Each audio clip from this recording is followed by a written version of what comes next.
Welcome to NCBA's Cattlemen's Call podcast with host Lane Nordland. Hello, everyone, and welcome back to the Cattlemen's Call podcast. Lane Nordland joining you here today. We're actually broadcasting from the IMI Global Where Food Comes From booth at CattleCon 25. And during CattleCon, right here at the IMI Global Where Food Comes From booth, we actually were giving away a certificate for a Greeley Hatworks hat. And at this time, we actually are going to draw for the person that subscribed to the podcast and enter the drawing. And the winner is Chase Crandall from Springville, Utah, winning the Greeley Hatworks gift certificate. And again, congratulations on that certificate for that Greeley Hatworks hat. And a big thank you to IMI Global and Where Food Comes From for putting that all together and hosting us here at the trade show in San Antonio once again. And speaking of IMI and Where Food Comes From, we're going to be joined here by John Saunders, CEO and co-founder of the organization, along with our friend Clint Berry with Superior Livestock. I screwed that up. I was trying to combine it all together into a nice acronym. Clint Berry, a Superior Livestock rep, one of the best in the land. He markets a lot of cattle. And from Mississippi, Nancy Jackson joining us here today as well with Southern Cross Farms. How is CattleCon going here so far, Nancy? What's it like being in San Antonio and seeing fellow cattle producers this week? There's a lot of people here, and it's a pleasure to see the people that come to CattleCon from all over the United States. And I attended some of the Environmental Stewardship Award competition winners, announcements, beef quality assurance winners, and it's incredible to see the people come together for one purpose. John, for yourself, what's it like being on the trade show floor and just seeing new friends and seeing new people and making new friends? Yeah, it's the energy is it's quite palpable. Actually, you can feel it. There's a lot of excitement.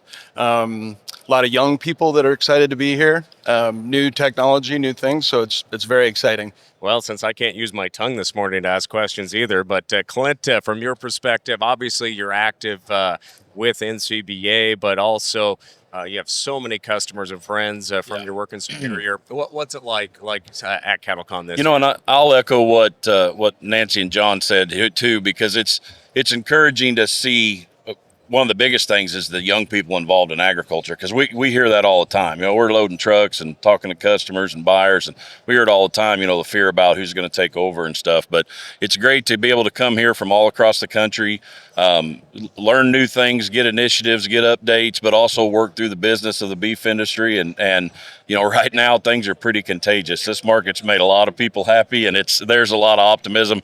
And heck, anytime you can come to San Antonio, it's always a good time. So that's been tremendous. It's just been a great turnout. Well, I'm really looking forward to our conversation here today, and especially how producers are utilizing programs through IMI Global and Where Food Comes From, and how producers like Nancy can utilize them to get top dollar, even when these markets aren't record high. Yeah. But separating your cattle from the rest of the herds out there.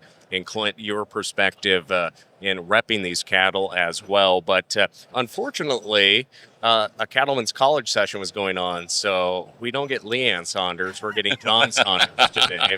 That was a last-minute change. So, but obviously, John, you and your wife Leanne started Where Food Comes From and IMI Global. How many years back did you start this? 30 years. Wow. Yeah. It seems like a big number when I say it. I can remember when 30 years old seemed like it was something that was going to take a while to get to. So now having a business that's 30 years old is it's very humbling. It's very humbling to be sitting next to these two people. You're right. Leanne is much better at this than me, so she had a bigger audience to talk to. Sorry, Lane. Well, there is millions of people tuning into the podcast right now post event, but those Cattlemen's College sessions are very important, with thousands attending those as well. So, but John, let's talk about how the concept for Where Food Comes From and IMI Global came from. Let's talk about how the entities work together, what they are, and really how that dream 30 years ago has turned into what it is today. with a podcast in your booth with me. Isn't that what you'd always dreamed of? It is. Yeah. It is. I remember the very first day. It was 25 years ago that I think it was the very first time that we got involved with Superior Livestock Auction. And it was a combination of the work that I had been doing relative to traceability and using electronic identification tags, and the source verification and the claim verification that Leanne had been working on. So Butch Mayfield, my father-in-law, a longtime Superior rep, was my first guinea pig. And it was 25 years ago that we put the first electronic identification tags in cattle that were sold on Superior Livestock. That was a source and age verification program, Superior Verified. Mm-hmm. That was in response to the BSE case and our ability to meet the export requirements that were being asked of us. It started out with source and age. We quickly realized that there were other market opportunities, like the non-hormone treated program for the EU. Verified natural beef was the next program that we offered. And then we moved into our new sustainability program, CARE, which we're very excited about. But even more recent than that, our Angus Verified program, that's in partnership with the Angus Association and the Genetic Merit Scorecard, are all our ability to bundle services and give producers and reps the opportunity to market those cattle on the auction to as many potential markets as are possible. And as we all know, it's not the person that actually gets the cattle that buys them that drives that price. So it's the second and third bidder that are really important. So our objective has always been to provide as many marketing channels as we possibly can and to get as many buyers as interested in the program as we can.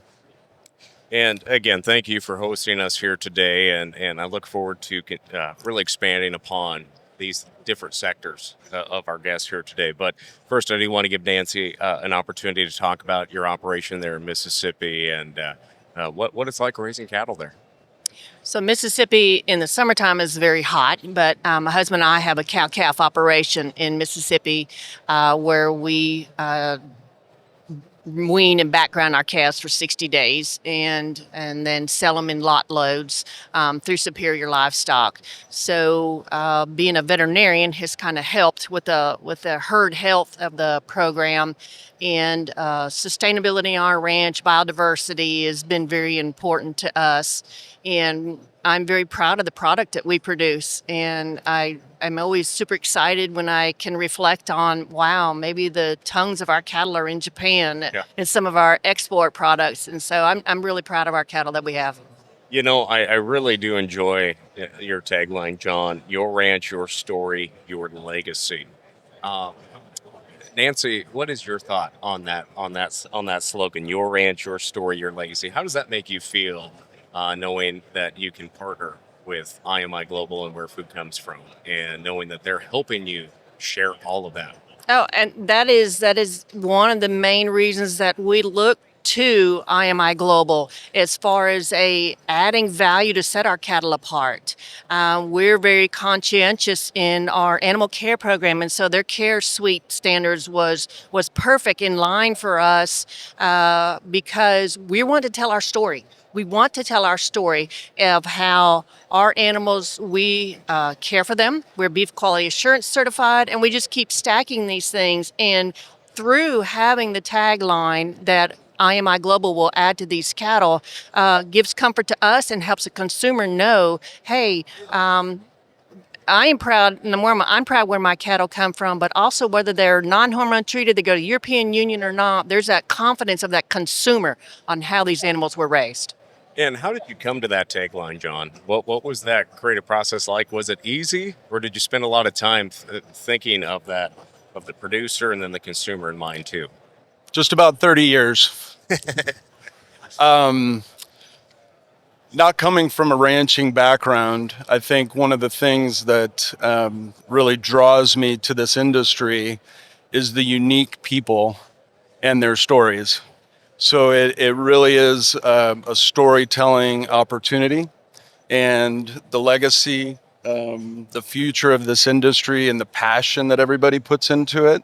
It really was kind of a no-brainer at the end of the day, because it was like, this is what's important about what we do. We take those stories, we verify them, and then we amplify them. We tell them to a broader group in a way that's very authentic and we believe critical to the future of the industry. Now, Clint, on that marketing end, when we're sitting down watching the video auction and you see Where Food Comes From or Cares up there, obviously there's a lot of information on those screens or in the catalog. Right. But how important are these when you have a buyer and like you said, the one or two that are bidding up, Right. not the ultimate buyer there? How important is it for buyers to be educated on these, but also understanding those consumer needs, but also helping you market calves for producers like Nancy and her family? Right, and it can be a lot. It can be a daunting amount of information that comes at you, especially if you're not in the system. And we use badges and icons to help clearly identify those, but it's a little bit like learning a new language if you've never seen it before. Within our contracts, we have descriptions and information like that, but the buyer base is educated to where, especially those that are actively and aggressively seeking those program calves, know what they're looking for, and it lets them line up. And then, of course, we present them in a format where it's easy for them to buy them. We group those cattle together, we sell them together so that the buyers can sit down and concentrate. They don't got to wait 8 hours to get, we may sell 3 or 4 jags for an hour and a half, 2 hours of cattle throughout the day to try to set that up for them and allow that competitive bidding to happen. But yeah, the most critical part in pressing the market is always the number 2 buyer or the number 2 bidder. They're just as valuable. So John, when we're looking at it from your perspective with your staff, what is setting you apart from other competition out there when we are looking at these programs and wanting producers and wanting to help producers in the marketing, in the telling of the story? There's a couple things. First of all of our team has a lot of experience in the operations and the areas that they're going to conduct these audits. So when they show up, it's not literally somebody that's foreign. It's somebody that's from that region that has an understanding of the practices, the types of situations that could arise in areas like Nancy's. So we try to make it a very comfortable process for the producers and for the reps. It's critically important that we're working with Clint and his cohorts. Secondly, we're the only company that does what we do that has customers throughout the supply chain. So we work with grow yards and feed yards and packers and retailers just as much as we work with producers. And what that positions us to do is to really understand those factors, which are going to be important to get that second and third bidder that's going to be bidding on those cattle. So understanding the entire supply chain and then matching up the certifications that we do for producers, that's going to make sure that those buyers are going to be bidding. Clint, from your time in repping cattle and working with Superior, what has been the biggest change in consumer-driven knowledge? In consumer-driven knowledge, that would probably be that would be a hunger for exactly what all of us have been talking about, is how food is raised. We just continue to get generationally separated from the land, the average consumer, and there is a hunger to understand there's all kinds of adjectives to use, but what's wholesome, what's safe, what's environmentally friendly. How do I know that you're doing the right things? And I mean, that dynamic in the marketplace is not going away. And to be fair, as producers, that dynamic in the marketplace is our edge. Of all the protein produced in the world, we have the greatest story because we convert grass into beef, using sunshine and through God's graces, we're able to do this and create the best protein in the world. And our story is one that is very appealing to the average consumer. And that's where these things, that would be probably the information that's changed the most in my years as, starting out as a kid out of school and then where we are now. We didn't really talk about that before, but. And Nancy, transitioning to you off of that question too, and I know you've been enrolled in the programs. How long have you utilized Where Food Comes From and Superior? I can't remember if you said that earlier, but how what have you had to do differently to just participate and have full transparency for these consumers? How difficult was it? For our farm, it was not difficult because record keeping is a huge part of this. And record keeping, I think, earns our consumer trust, just as Clint was talking about. And so we keep individual weaning weights. We know when the first calves are born, know when the last calves are born, know the sire and dams of them. So a lot of the record keeping requirements we already met. Do we treat sick calves? Do we keep records of calves that had been doctored that might be able to fall out of the system? Records of our feed. Do I need to know the feed source? Fair amount of that was fairly easy for us, but we've been 5 years plus going with them, and Clint has been our Superior rep from the very get-go. So that was fairly easy.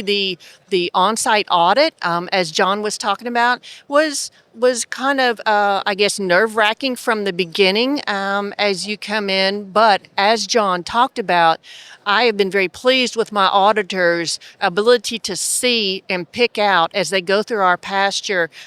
Here's a lame cow. How would you handle her? How do you handle her? So that standard that is set by what IMI Global's auditors look at is very high. Is very high. So like I said, then it feeds again into the consumer trust that what product we are producing. And what, in particular, program verification programs are you enrolled in? Our farm uses the non-hormone treated cattle, and then that, and then we're also using the organic. So, and is one of the things I talk to producers about is they say, well, I don't treat mine with hormones. I said, but I'm verified. I have skin in the game, and our buyers believe in the third party verification other than me just saying that. And so that's what those enrollment programs. We're beef care beef BQA certified, and we're CARE certified. And back to you, Clint, when we're looking at this too, how much enthusiasm is out there from buyers and then ultimately the processors as well going to the consumers? How has this enthusiasm really carried more producers into the program? You know, and it's been an upward trend line since the Cow That Stole Christmas, when we could finally open back up and start shipping cattle back through the agent source programs, and be able to get back into our Asian markets. As we've gradually grown those programs have just gotten more relevant. And, there was early on, I can say this is just my opinion, but, early on at Superior, there was a time that you kind of feared, well, are we going to reach a threshold where our supply exceeds our demand for those program cattle, regardless of which program it might be. But what we've seen is, as we've continued to grow supply, we've continued to grow demand, which is not uncommon in a business model if you stop and think about it. But just as bluntly as I can say it, if you've got to make sure that the programs, and there's a variety of them, they're not all one thing. So there's different tools that you can use. You don't have to use all of them. You can combine them. You can do different stuff. But if you want your cattle to press the top of the market, they've got to be third-party verified to add some extra value on top of what you're bringing to the table from your health and your genetic standpoint. And obviously, we've discussed at length about the transparency and letting consumers know what these cattle, where they've been raised, what they've been through, and their quality of life. But what are some of the key questions that consumers do want addressed as part of knowing that transparency? John, do you track that, or because obviously preference is key when at the grocery store or wherever they're buying their beef. What are some of those key indicators that maybe we work to address through that verification over the years? Well, maybe just to start, I think just to add on what Clint was saying, that as cattle prices continue to go up and meat prices continue to go up, I think consumers and buyers, the higher the investment, the more they want to have assurance that the things that are important to them are being met. I really think it's a values conversation between a consumer and a producer. Some consumers want to have a natural product. Some consumers want to have an organic product. Everybody wants to know where their food comes from. So those values that consumers have, I think as much as we can translate those programs into those value statements like care, which I think is very important to most consumers to understand that the people that are raising their food, first of all, care about the animals. Secondly, they care about the environment. And thirdly, they care about the other people in the community that they live in. And those are things that every consumer can relate to. Well, hey, we're going to continue our conversation here with the three of you, but we are going to take just a quick commercial break to hear from IMI Global and Where Food Comes From. We'll be back right after this. At Where Food Comes From, we're more than just a partner. We're the foundation that helps your beef operation grow and succeed. Consumers today want to know more than ever about where their food comes from, and they want to connect with the farmers and ranchers that produce their food. We branch out to provide a comprehensive canopy of solutions, including verification and certification solutions, data analytics, sustainability strategies, and consulting, all that are grounded in trust and integrity. With deep beef industry expertise and personal connections, we help you cultivate a story that resonates with consumers who care about the origins and quality of their food products. Where food comes from, rooted in trust, branching out with solutions, and growing your success.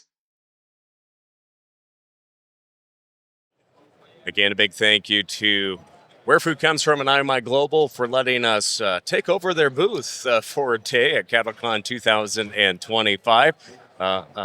Footage is precious here at the trade show. We got 9 acres, but it is packed, so we appreciate them coming in. And of course, tip of the hat for that Greeley Hat Works certificate that was given away for folks subscribed to the podcast during CattleCon, of course. Now, Nancy, what are some words of encouragement you have for producers that are a little hesitant about looking at these programs? You know, I know we got that next generation coming on, and my dad always likes to use the phrase, "Did you learn that in college?"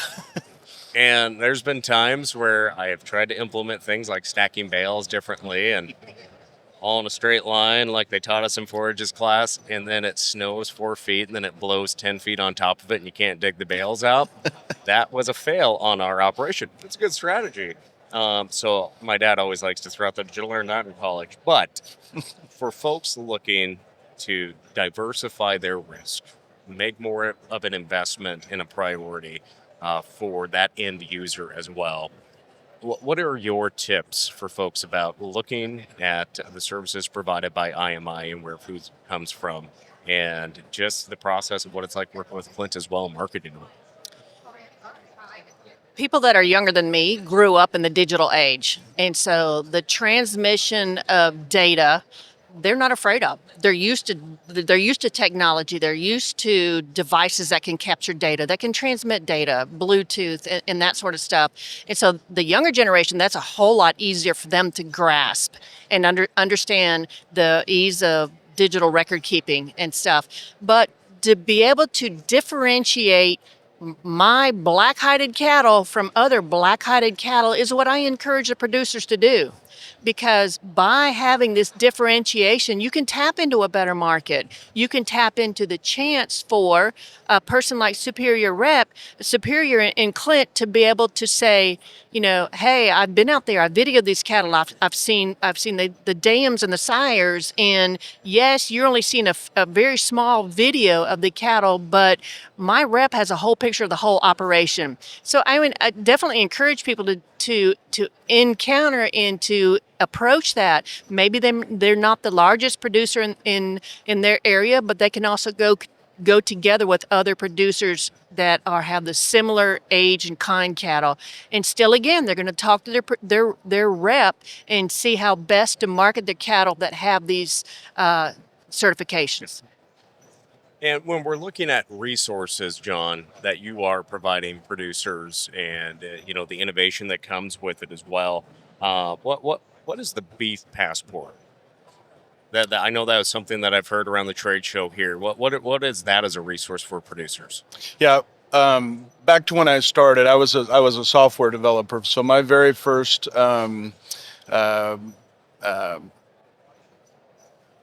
experience in working with electronic identification tags was a really awkward big reader that I would have to go out and scan, and had to have a cord pooped out of the computer, that was connected. So I'd walk up to the chute with the producer and say, "Here we go. We're going to get started with this technology." And they were like, "Is this some kind of an operation or something? What are we doing here?" So there was obviously a gap between the ease of use and making it something that a producer could relatively easily be a part of, to where we are today. And Beef Passport is a cloud-based tool that allows very, very easy upload of information. We have many of our systems that are automated for producers, that the data is actually captured without any interaction from the producer. We have a lot of our innovation related to the way that we distribute tags. So the producer doesn't necessarily have to scan those tags, except for some very specific purposes. So to make it as easy as possible, we moved to the Beef Passport system. So all of that information is confidentially stored for the producer. And then when those cattle, again, are marketed to a feed yard or to a grow yard or some other type of supply chain, those users are trained to go access that information confidentially. So the transfer of information, which was a real big burden at the beginning of the whole process, now is something that's very seamless. And I do want to point out, this is all voluntary. All voluntary. It's all voluntary. This is ways to differentiate your cattle. And so maybe, Clint, a question to you is, what do producers need to know about EIDs and their use in the industry, and of course, when we're marketing them as well? Yeah, you're to drive home what you just said. It's all voluntary and market driven, which is, that's the American way right there. That's what we like best about it. The EID tag technology is just its simplicity in motion. Especially when you start talking about speed of commerce. It just that flow is much easier. Like John talked about the passport. Simplistically, what that is the easiest way to transfer the paperwork that goes along with it, so that we don't have issues of it being lost in the truck, or where this is, or we can't read that on the pictures that you've taken. Those things just simplify everything for the producer and clarify everything on the buyer end as well. The EID technology is wonderful, but understand that's the tool to start the process for the verification claims. And I think that's the critical part in the deal. And two things I'd like to say that kind of bust some myths maybe that I hear a lot of times from producers, especially if they're not familiar with programs, and to a consumer that might be listening. All beef is safe and nutritional in the food supply chain, regardless of how it's raised. That's why we have USDA in place. So anything that you can buy out of the store is safe and nutritious. One verification over another doesn't make it safer or more nutritional. What the verifications do though is start to supply that storyline for the consumers that are looking for whatever it is that appeals to them personally. And sometimes that's quality. Sometimes that's how it was raised. Sometimes that's talking about sustainability and the environment. But those are all important topics. And the other one for the producer, to speak to the producer in the room, I know that it can be overwhelming because you're looking at icons on our screen when we're selling, or you're looking at paperwork, and there's 4, 5, 6, 8, 10 different programs out there. You don't have to do every program. And not every program is restrictive on the use of technology. And when I say that, what I'm meaning is whether it's implants or ionophores like Rumensin or Bovatech in your feed rations, there are programs designed to help tell your story to the degree that you want to use that in your production. So it doesn't have to be an all or none. I've got a lot of customers that are, I like to look at it like a ladder, like rungs on a ladder. I've got a lot of producers that are 4 or 5 rungs deep, using stacking programs on top of one another.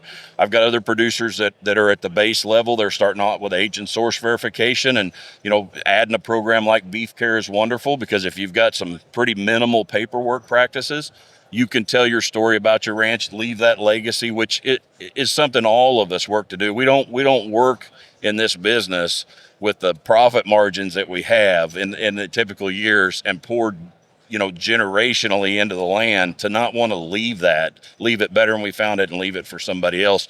These programs are a way to help you do that and capture some value for things you're already doing. So the biggest thing is, don't be afraid to reach out to IMI and their crew, because they, like John said, they have been wonderful to work with for producers, because your auditors, they are producers too. They come from producer families. It helps with that. You're not talking to somebody that doesn't speak your language or understand your life. Yep. But that's there for you as a producer, that you can use it to the degree you want. And those auditors, they're not car salesmen. Yeah. I think is important to point out. And like you said, it is having someone come out can be a little stressful. You don't know what it's like. But again, I just maybe want to bring that up again, just the relationship that you build with IMI's auditors. How important is that in the success?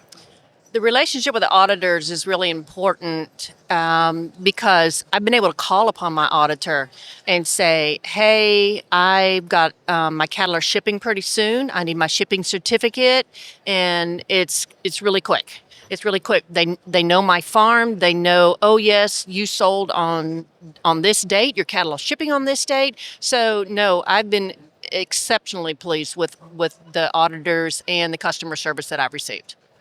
And John, maybe another question for you. I know we are seeing so many producers trying to raise their cattle, cow-calf, finish them, and market them locally. Are you seeing more opportunities for producers that are trying to be more on that local level and serve a customer base maybe right down the road or a few states away, and how maybe IMI could work with them as well on that front as well through just telling their story? Absolutely.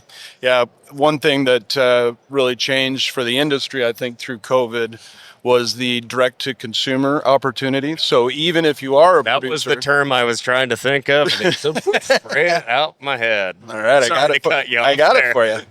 So yes, even if you're going to market some of your cattle to a more traditional supply chain, I would say probably 25 to 50% of our producers have thought or engaged in some kind of a program that's going to offer their product directly to a consumer.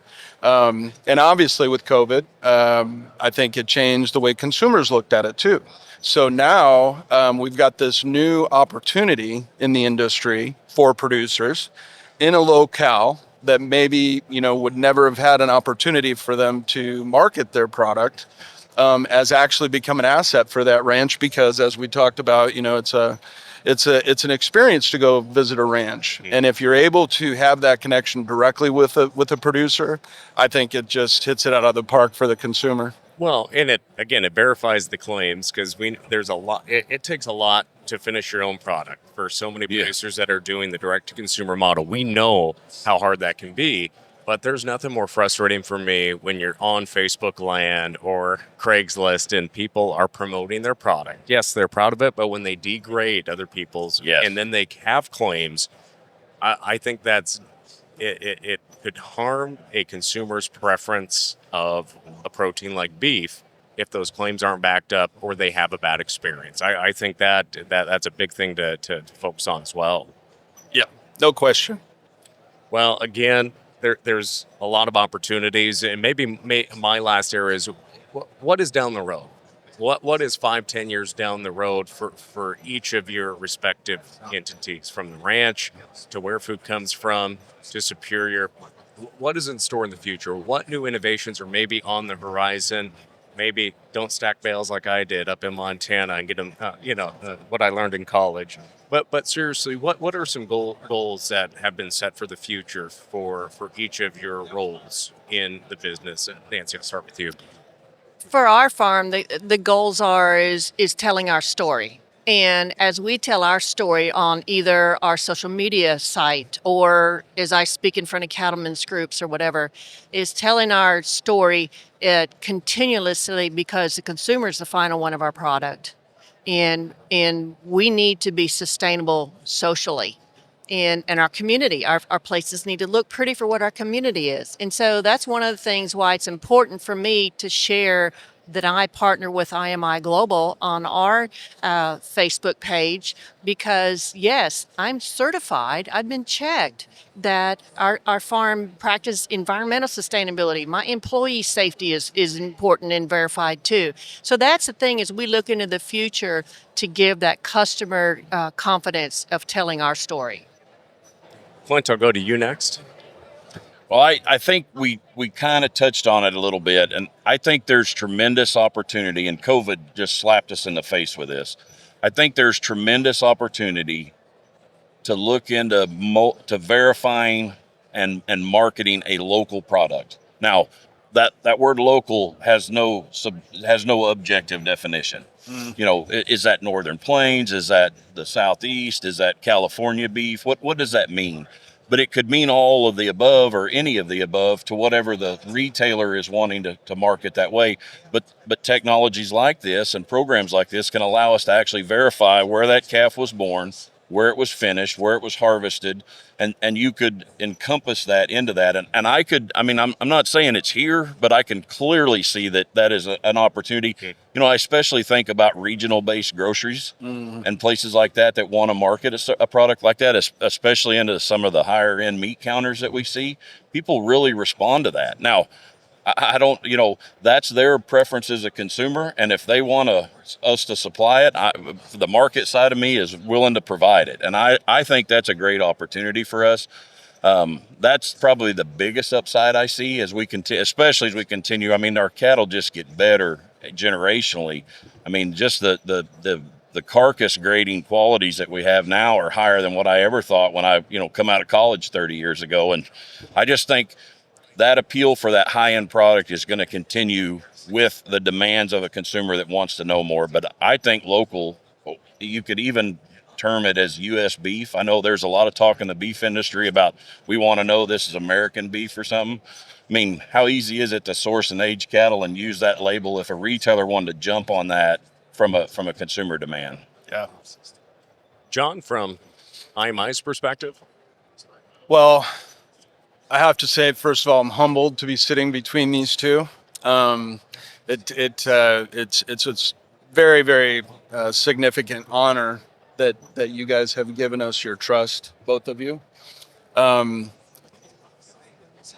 feel, again, I'm excited about this youthful movement, that the one thing that we can really provide to producers that's unique is a path to succession. And how does a producer take all that they've built and pass that on to the next generation successfully? So one of the big aspects of our care program that I'm really excited about, and I think it's one of the most exciting parts, is that it allows you to document and to tell the story of a ranch in a very unique way that's almost impossible to do verbally. So that documentation of where they're at, the things that they've put the value on related to their operation, and then how are they going to pass it on to the next generation. So the success of that and our ability to help producers transition, all producers, everybody, through that process is what I think I'm most excited about. Well, again, I want to thank all three of you for taking time. I know it's very busy here at CattleCon, and I want to thank you all for all the work you do in your respective entity of cattle livestock production. I learned a lot today, and I hope all of our viewers and listeners did too. Thanks for joining us. Thank you. Thank you, Lane. Again, we want to give a shout out to our friends that hosted us here on the trade show floor, IMI Global and Where Food Comes From. Make sure and check them out online or reach out and get in touch with one of their auditors, and also Clint Berry with Superior Livestock. We'll give them a shout out as well. If you need some marketing needs, reach out to Clint. He has a great team along with everyone there at Superior, and Nancy Jackson for joining us here today as well. Well, friends, thanks for joining us. Make sure and click subscribe. And if you're watching today's podcast, thank you for viewing along. Or if you're listening, you can always watch. If you didn't know, you can watch on Spotify, Apple Podcasts, YouTube Music, and wherever you can listen or watch podcasts. We just enjoy you traveling along with us here today. Thanks for joining us. I'm Lane Nordlund. We'll catch you next time. At Where Food Comes From, we're more than just a partner. We're the foundation that helps your beef operation grow and succeed. Consumers today want to know more than ever about where their food comes from, and they want to connect with the farmers and ranchers that produce their food. We branch out to provide a comprehensive canopy of solutions, including verification and certification solutions, data analytics, sustainability strategies, and consulting, all that are grounded in trust and integrity. With deep beef industry expertise and personal connections, we help you cultivate a story that resonates with consumers who care about the origins and quality of their food products. Where food comes from, rooted in trust, branching out with solutions, and growing your success. Thanks for tuning in to NCBA's Cattleman's Call podcast with Lane Nordland. For more information, visit ncba.org and make sure to subscribe to the podcast today.